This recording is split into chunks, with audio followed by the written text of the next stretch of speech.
आशा करता हूं आप सब ठीक होंगे, स्वस्थ होंगे और अपनों का ख्याल रख रहे होंगे। साथ ही खुद भी पॉजिटिव होंगे और आसपास के लोगों को भी पॉजिटिव रख रहे होंगे। आज आपके लिए मैं आचार्य राजकुमार कुछ ऐसा लेकर हाजिर हुआ हूं कि केतु क्यों है मोक्ष का कारक। जानिए सभी भावों में इसके होने वाले फल क्या क्या है, उसके बारे में विस्तार से बताएंगे आपको। वैदिक ज्योतिष में केतु को अलगाव, ज्ञान, रहस्य, ध्यान और सबसे महत्वपूर्ण वैराग्य के कारक के लिए माना जाता है। केतु कर्म का प्रतिनिधित्व करता है, यह हमारे पिछले जन्म के कर्मों के फल को दर्शाता है। कुंडली में केतु जहां बैठता है उस क्षेत्र को प्रभावित करता है और जहां अपने पिछले कार्यों के बारे में फल प्राप्त करते हैं। केतु मोक्ष या ज्ञान की ओर झुकाव का प्रतिनिधित्व करता है, लेकिन मोक्ष तभी प्राप्त किया जा सकता है जब आप पश्चाताप कर चुके हो और पिछले कर्मों के कारण हुए दुखों का सामना कर चुके हो।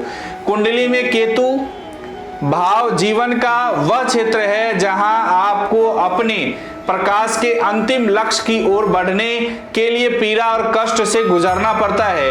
यह वह जगह है जहां आपको भ्रमपूर्ण संतुष्टि को त्यागने की जरूरत है और भाव द्वारा प्रतिनिधित्व की जाने वाली भौतिक सुख सुविधाओं से खुद को अलग करना होता है। केतु व्यक्ति को उस स्थान से अलग कर देता है जो उसके भाव स्थान से मिलने वाले फलों को दिखाता है। अगर केतु दूसरे या 11वें भाव में स्थित है तो व्यक्ति धन से संबंधित मामलों में बहुत कम या कोई दिलचस्पी नहीं लेता। किसी तरह व्यक्ति जीवन के इस क्षेत्र को कंट्रोल नहीं कर पाता, लेकिन इसका मतलब यह नहीं है कि व्यक्ति धन से वंचित हो जाएगा। वह एक धनी व्यक्ति हो सकता है, लेकिन हो सकता है कि उसका अपनी संपत्ति पर नियंत्रण यानी कंट्रोल या आसानी से धन का लाभ न उठा पाए। ऐसा व्यक्ति अपने संसाधनों को बुद्धिमानी से निवेश करने के लिए इच्छुक नहीं हो पाता है। इस प्रकार केतु का जो भी भाव होता है वह जहां भी बैठा होता है उस स्थान को मौजूद फलों को पाने में आत्मिक रूप से संतुष्ट नहीं हो पाता।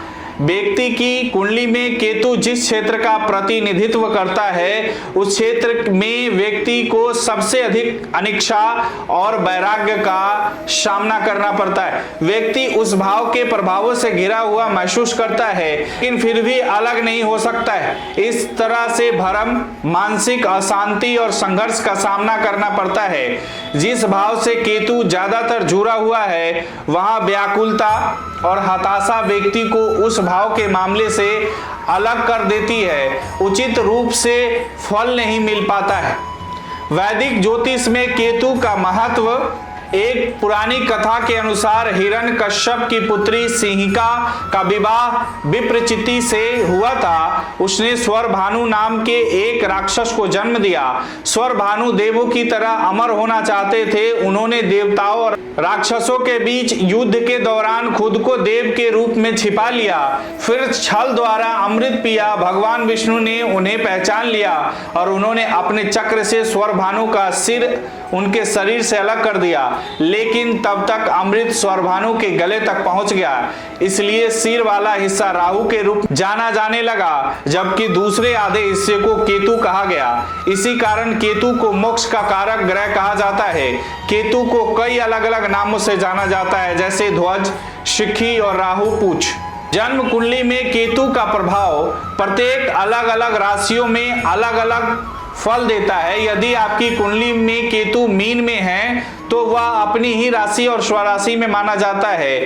यह अपनी मूल त्रिकोण राशि में है। यदि यह मकर राशि में है, केतु यदि वृश्चिक राशि में होगा तो मजबूत होता है। केतु धनु राशि में भी उच्च का होता है।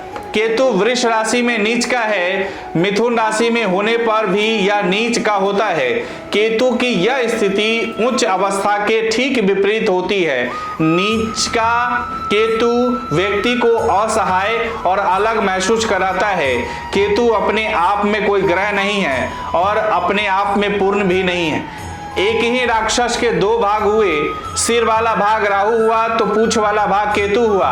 ऐसे में केतु का कार्य हैंडलेस होता है, यानी केतु प्रभावित व्यक्ति काम करेगा तो बताए गए तरीके से ही की प्रोसेस को बार बार करता रहेगा। उसके काम में किसी प्रकार की क्रिएटिविटी नहीं होगी। किसी भी क्रिया, वस्तु अथवा संरचना का आखिरी भाग केतु होता है।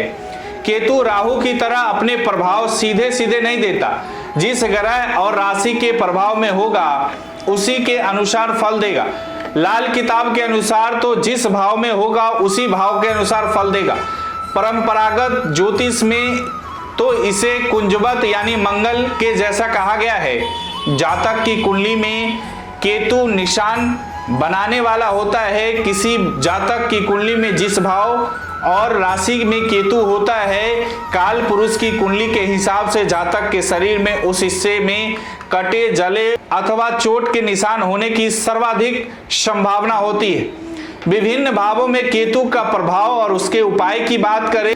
केतु का चौथे भाव में फल। कुंडली के चौथे भाव का कारक चंद्रमा होता है। यदि केतु चतुर्थ भाव शुभ हो तो व्यक्ति को अपने पिता और गुरु के लिए भाग्यशाली माना जाता है। ऐसा व्यक्ति अपने सारे निर्णय भगवान पर छोड़ देता है। यदि चंद्रमा तीसरे या चौथे भाव में हो तो फल शुभ होता है। चौथे भाव में केतु के साथ जातक एक अच्छा सलाहकार और आर्थिक रूप से मजबूत होता है। यदि केतु चतुर्थ भाव में खराब अवस्था में हो तो व्यक्ति को स्वास्थ्य संबंधी समस्याएं हो सकती है, इससे वह दुखी हो सकता है। व्यक्ति मधुमेह, जल जनित रोगों से पीड़ित हो सकता है। चौथा भाव चंद्रमा का होता है जो कि केतु का शत्रु है।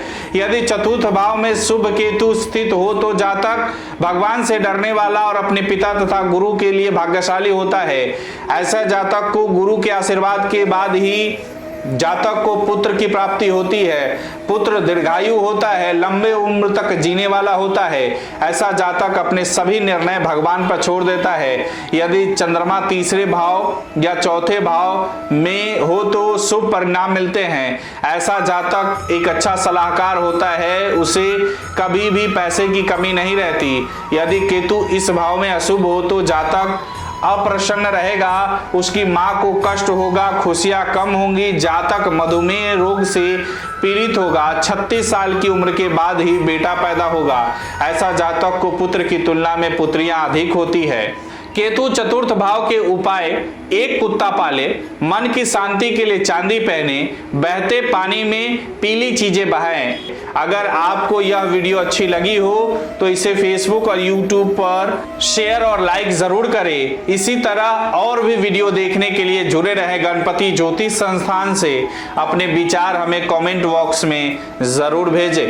नमस्कार, राधे राधे।